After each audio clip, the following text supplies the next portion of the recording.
Have you ever experienced being overwhelmed by the stormy seas of your emotions or feeling lost in the turbulence of negative thoughts? Would you believe me if I told you that the ancient wisdom of Stoicism could help you find your way through this dark time? Marcus Aurelius said, "You have power over your mind, not over outside events."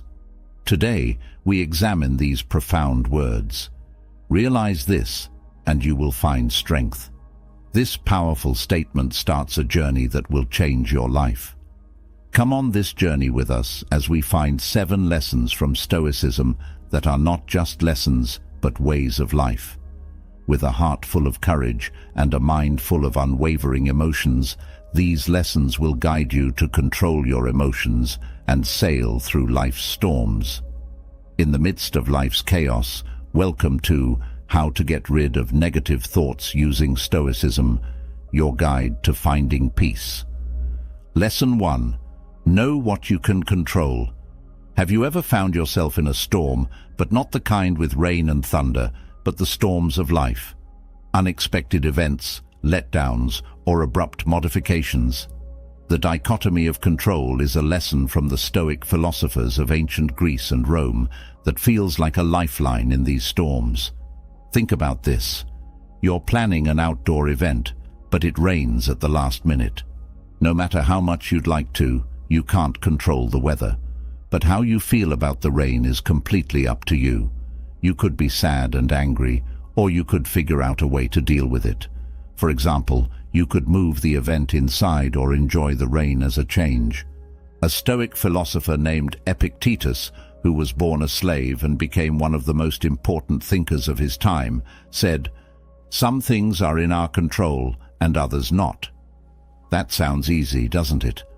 But there is a profound wisdom found in this simplicity that has the power to change our lives. We face many situations every day.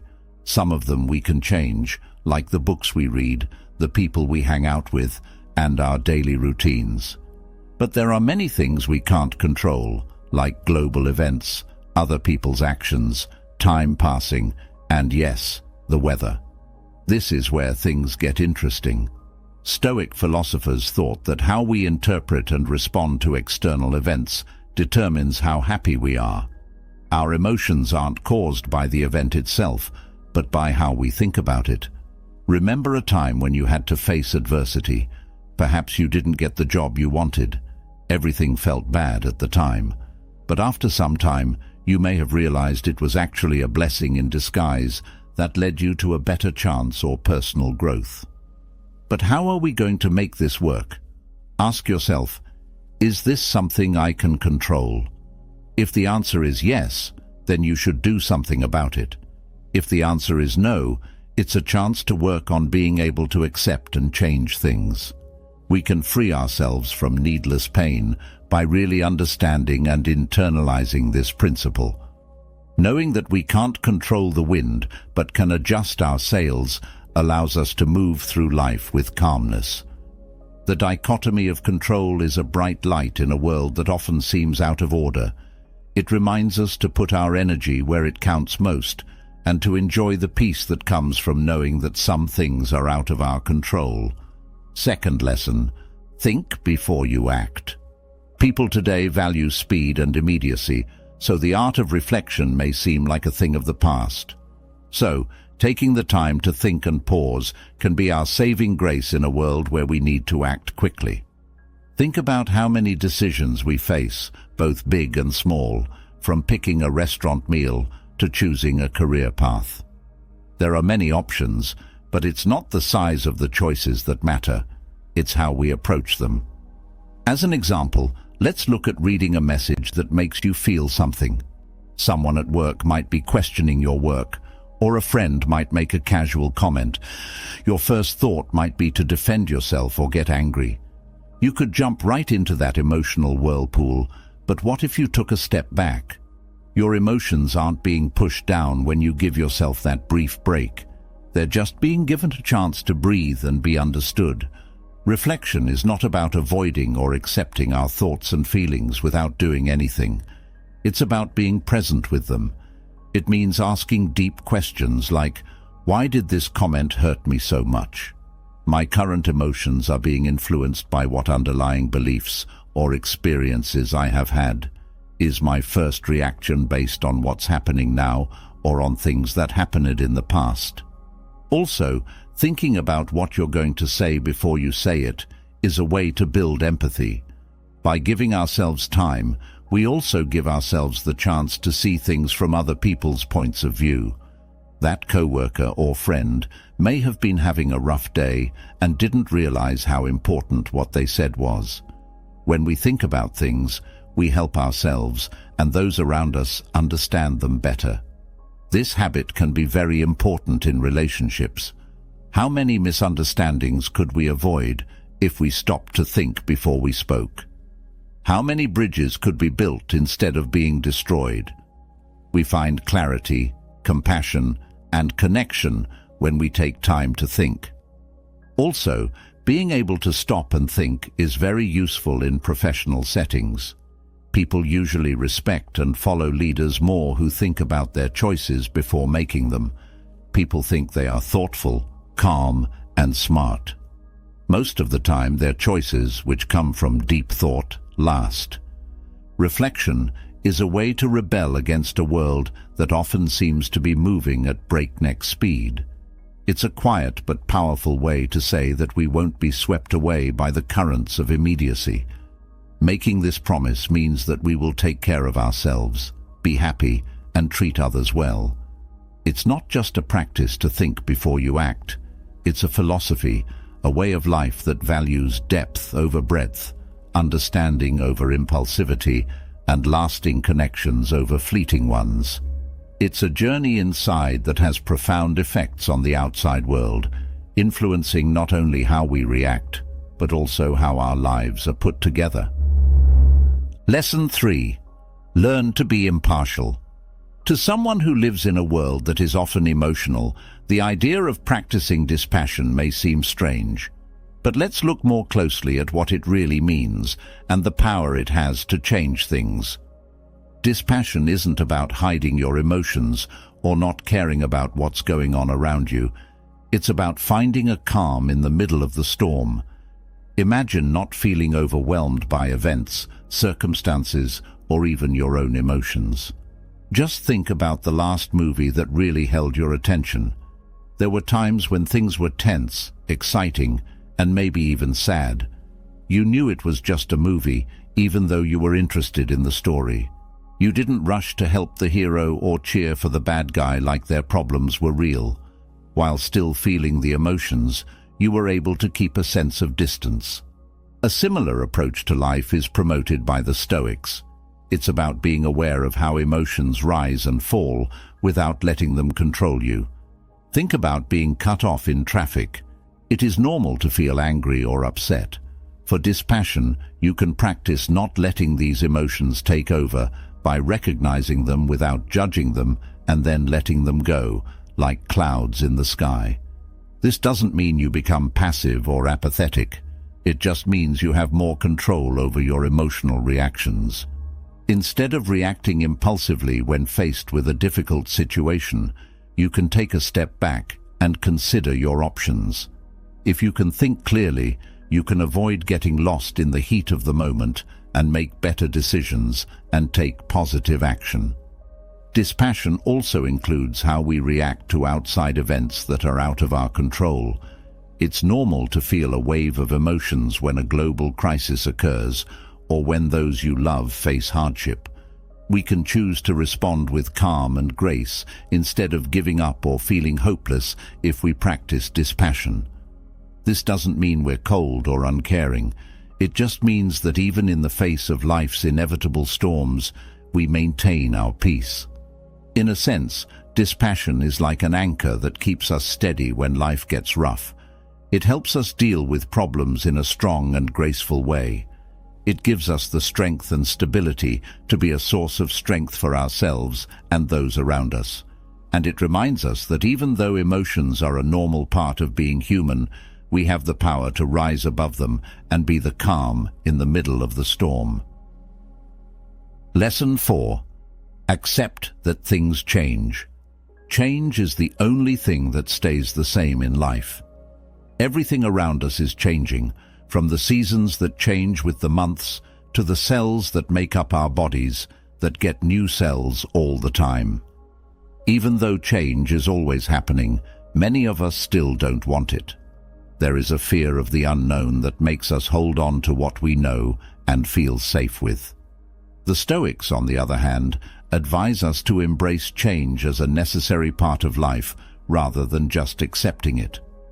Realizing that things change doesn't mean to cause fear or anxiety. It means to encourage gratitude and presence. Consider for a moment that everything in your life was permanent, that the people you love would never leave, that your current situation would never change, and that every moment of joy and every moment of pain would last forever.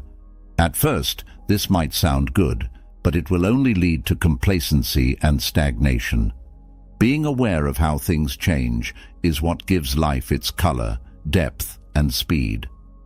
We are reminded that every moment, experience, and relationship is valuable and short-lived. It tells us to enjoy the beauty of a sunset, laugh with friends, and show our love to people we care about, because we never know when it will be our last chance. The difficulties and setbacks we face are also included in the Stoic understanding of impermanence. It's easy to feel defeated and overwhelmed when we're going through tough times. We can find comfort in knowing that this too will pass if we accept that everything changes. Just like storm clouds eventually clear, so do our problems and problems. This is a reminder that we can handle life's storms and come out stronger on the other side. How then do we accept impermanence in real life? It starts with a change in how you look at things, but we don't have to fight change. We can learn to flow with it, like a river that bends and turns as it goes. We can cultivate a sense of detachment from material possessions and external circumstances, knowing that they are transitory, and we can be grateful for the lessons and opportunities that come with each turn in our journey. Being open to the idea that things will change is a lot like dancing with life. You should fully engage with its ever-changing rhythms and find joy and meaning in each new moment. 5. Practice being thankful. 5. Practice being thankful. Gratitude is a simple yet powerful practice that can change how we see the world. It's about seeing and appreciating the good things in our lives, even when things are hard. Being thankful changes our attention from what's missing to what's available, and from what's wrong to what's right. Stoic philosophy recognized the power of gratitude as a means to inner peace and contentment. In their view, we can find happiness in the present by recognizing the good things we have. But how do we show gratitude? Why is it so important? Being thankful isn't just for big acts of kindness or unusual events. It can be found in the simple pleasures of life, such as the feel of the sun on your face, the sound of a child laughing, and the aroma of a favorite dish. It's about enjoying these little things and knowing how important they are. The Stoics actually advise us to consider the transience of these pleasures by imagining their loss. Consider for a moment not being able to feel the sun's warmth or hear the laughter of someone you love. How much more valuable would those memories become? This negative visualization practice isn't meant to make us sad. It's meant to make us value the present more. It's a reminder that the little things we take for granted are really gifts that are worth a lot. The power of gratitude can also change how we deal with difficulties. It's simple to give in to negativity and hopelessness when we face difficulties. But if we practice being thankful, we can stay strong and find hope even when things are hard. For example, you can still be thankful for the support of your loved ones, the care of medical professionals, and the chance to get better even if you're sick. By focusing on what you're thankful for, you can find strength and happiness even when things are hard. How then do we show gratitude in our everyday lives? To begin, just think about what you want to do. Take a moment every day to think about what you're thankful for. It might look like a note in a journal, a mental list, or a chat with a friend. When you practice gratitude, try to be specific. For example, instead of just saying, "I'm thankful for my family," think about specific things or moments that make you thankful for them. These actions can turn into habits that change the way you see things and make you happy and content with your life. Lesson 6. Build your resilience.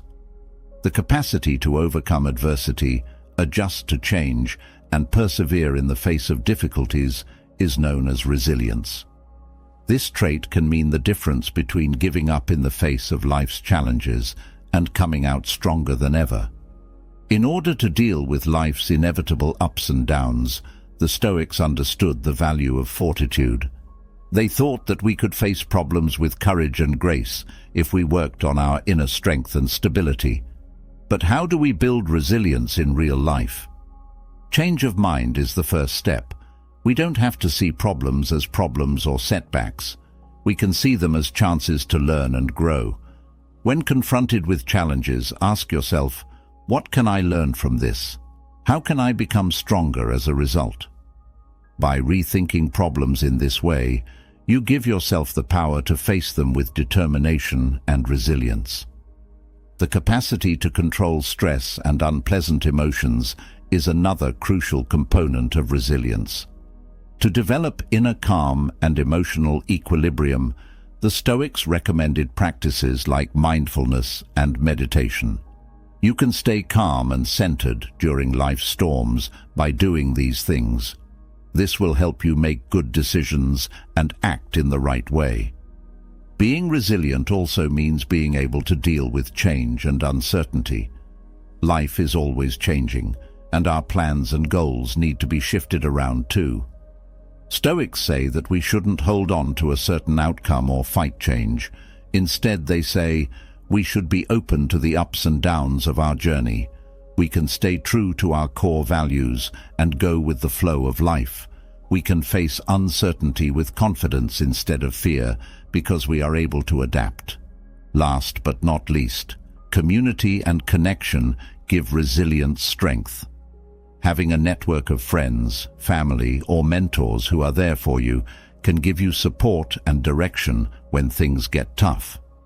One powerful way to build resilience is to talk about your problems and ask for help when you need it. In essence, developing the inner resources to face adversity is what resilience is all about. When you're resilient, you can handle life's storms with courage and grace, knowing that you have the strength to get through anything and come out of it stronger than before. Seventh lesson. Live in a way that is in line with your values. To live in line with your values, you have to make decisions and choices that show what's most important to you. It entails taking the time to fully understand your core values and making a commitment to live by them in all aspects of your life. The Stoics thought that we can find true happiness and inner peace by living in line with our values. But how do we figure out what our values are, and what can we do to live our lives in line with them? First, you should figure out what your core values are. These ideas and beliefs will guide your life and help you decide what's most important to you. They can be any values that are important to you, like honesty, compassion, strength, or integrity. Take some time to think about yourself and figure out what's important to you. Think about the times and events in your life when you were happiest and most satisfied. These things can help you figure out what your core values are. Once you know what your values are, you should try to make sure that your decisions and actions are in line with them.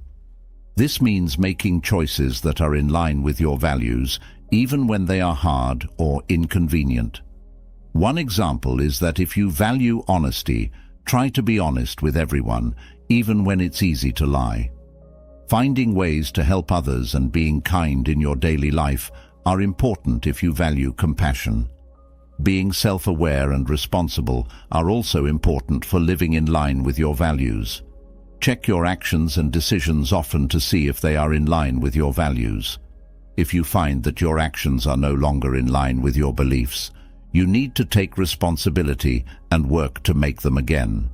Remember that living your life in line with your values is an ongoing process. As you change and grow as a person, you have to keep reflecting on yourself and making changes.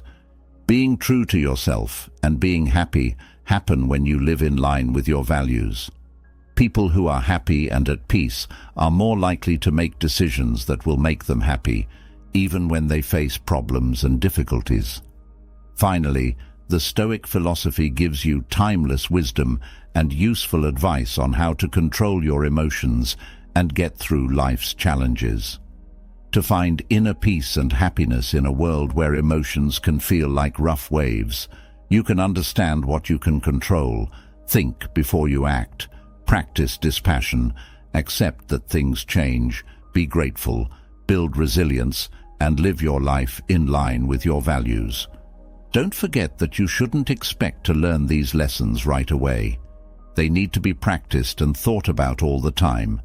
However, you can start to change your relationship with yourself and the world around you by implementing Stoic principles into your daily life. Help the character you saw who was crying. You felt, but you didn't move from your seat.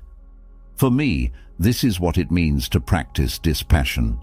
Deeply involved in life and feeling all of its emotions, but also knowing when to stay in the theater of your mind and watch without getting caught up in the action. In today's information-overloaded world, this approach becomes a lifeline. We get a lot of news updates and notifications every day. If we felt strongly about every piece of information, we would always be tired. Dispassion is a buffer that helps you deal with the world in a more stable and balanced way. Dispassion is also very important in relationships with other people. There are times when arguments and heated conversations happen to all of us.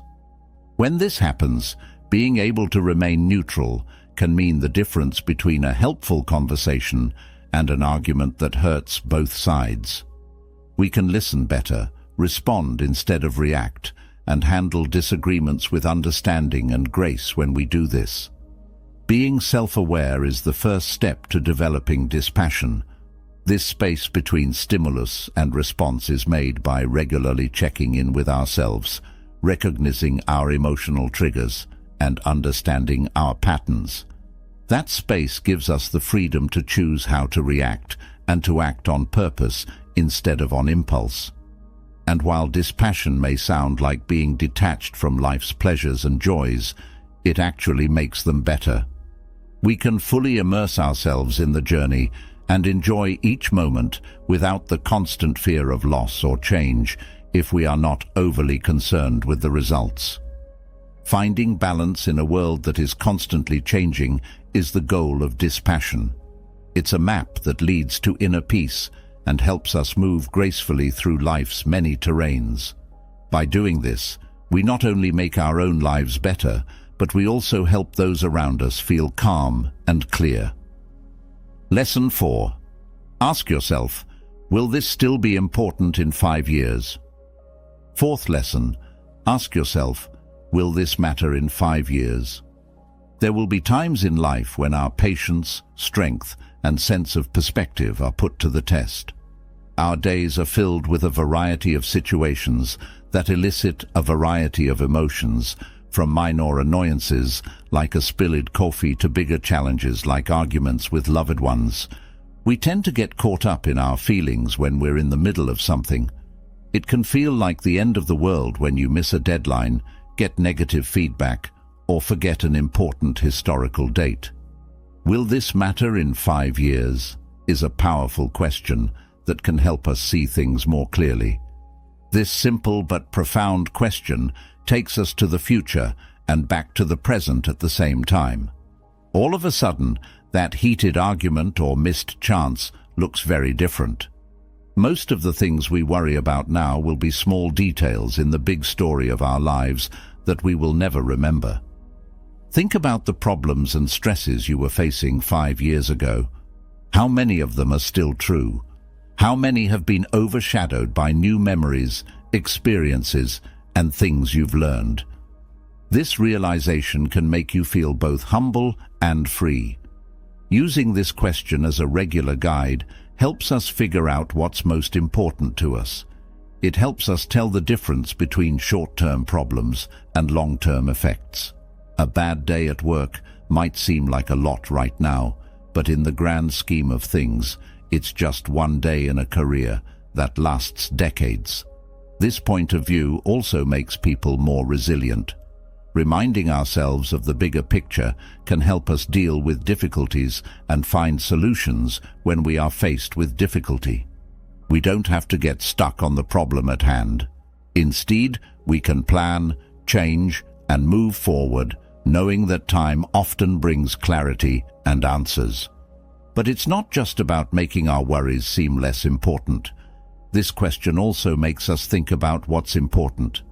Investing in relationships, personal growth, and experiences that last is important if we want the things we do and choose to matter in the long run. The question, will this matter in 5 years, helps us live a life with meaning, perspective, and peace, even though our world is very focused on the here and now. We can handle the ups and downs of life with grace by coming back to this question often. This will help us focus our energy and attention on what really matters. Lesson 5. Write in a Stoic journal. The 5th lesson is to keep a Stoic journal. Many people from different cultures and times have praised the act of journaling, not only as a way to keep track of events, but also as a way to reflect, grow, and get clear. With their focus on self-awareness and personal growth, the Stoics were used to this kind of practice. A Stoic journal is more than just a record of what you do each day. It's a place to think, talk to yourself, and analyze your emotions, choices, and responses.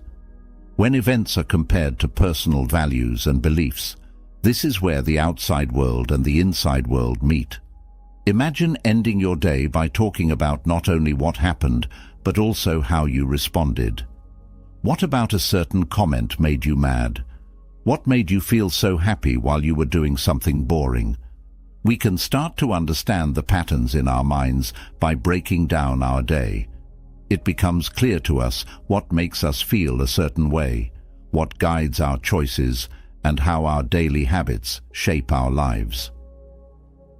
Marcus Aurelius, the Roman emperor and Stoic philosopher, kept a journal that is now called Meditations. It wasn't meant to be published. It was a private conversation, a place for him to guide himself, remind himself of Stoic principles, and use wisdom to deal with the difficulties of his life. We can see a man struggling with his emotions, his responsibilities, and his place in the universe through his writings. To get something out of a Stoic journal, you don't have to be an emperor. Setting aside time for self-reflection is even more important in today's world, where there are many distractions and a constant flow of information.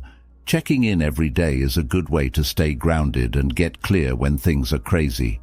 This practice can result in profound insights over time.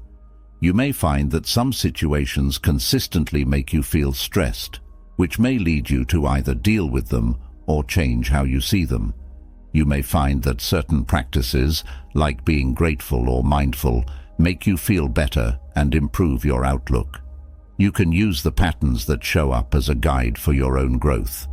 Besides giving you ideas, a Stoic journal makes you more responsible. You hold yourself accountable for your actions, reactions, and choices when you promise to reflect every day. As a result, it turns into a mirror that shows not only your outside life but also your inner life. A powerful way to apply Stoic ideas to your daily life is to keep a Stoic journal. It's a way to learn about yourself, get better, and take control of your life. You begin a journey of self-understanding, aligning your actions with your values, and living a more purposeful and meaningful life through the practice of journaling. We are responsible for how we act and what we choose to do. When you make the same mistake over and over, it gets harder to ignore it. We are instead told to learn, change, and grow. Keeping a Stoic journal is a lot like having a wise friend by your side who will always be there to listen, help, and guide you.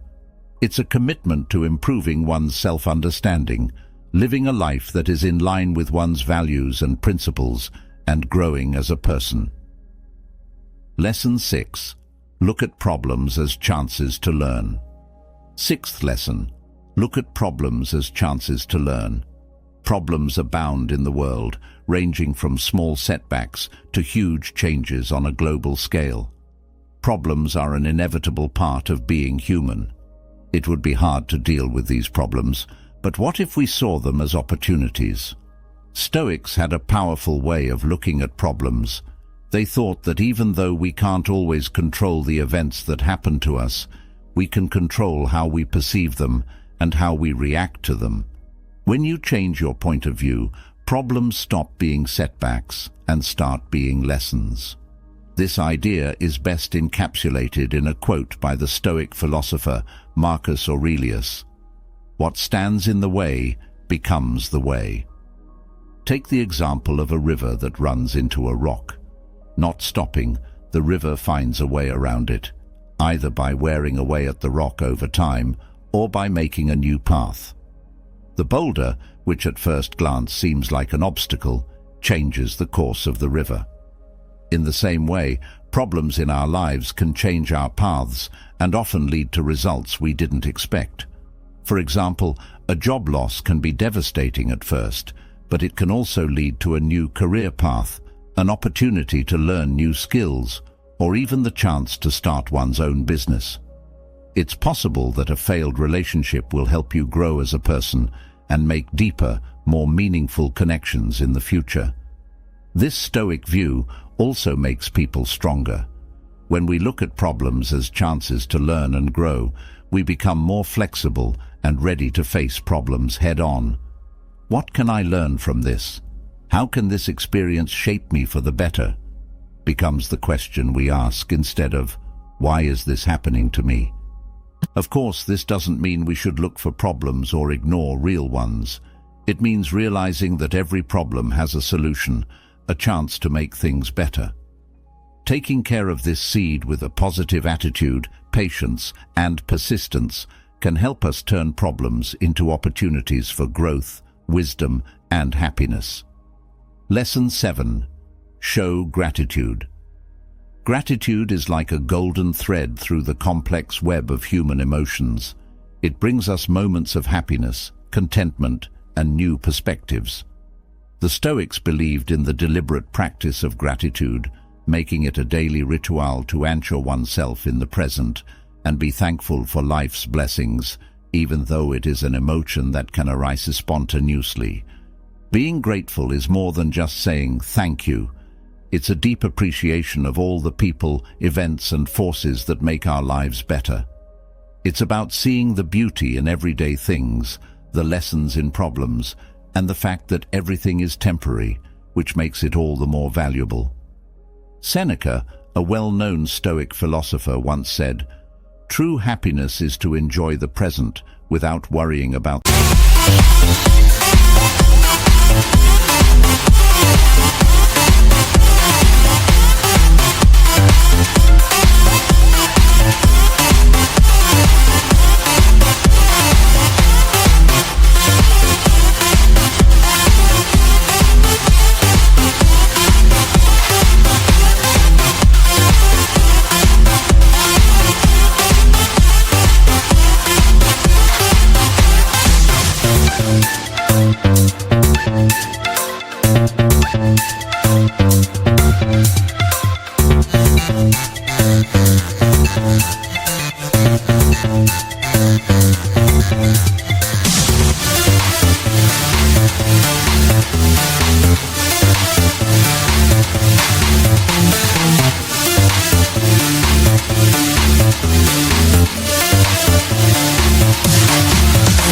future. This is exactly what it means to be grateful, to be deeply rooted in the present, and to cherish every moment, experience, and interaction. Thoughts on the little things we take for granted. the sun on a cold day, the sound of laughter, a meal with loved ones, or even the air we breathe. We can make these moments more beautiful and important in our lives by taking a moment to notice and appreciate them. Practicing gratitude can also help you resist the urge to focus on what's missing, on wants that haven't been met, or on worries about the future. We can cultivate contentment, lessen feelings of envy or resentment, and improve our overall health by focusing on what we do have rather than what we don't. One might wonder how to get better at this practice. It can be as easy as writing down 3 things you're thankful for every morning or every night. Over time, this practice can change the way you see things, making you more open to life's good things and stronger when faced with problems. Gratitude also gives relationships strength. When we thank others for their kindness, support, or love, we strengthen relationships, promote mutual respect, and start a positive feedback loop of love and kindness. Gratitude serves as a gentle reminder of the abundance that already exists in our lives, in a world that frequently emphasizes more possessions, accomplishments, and desires.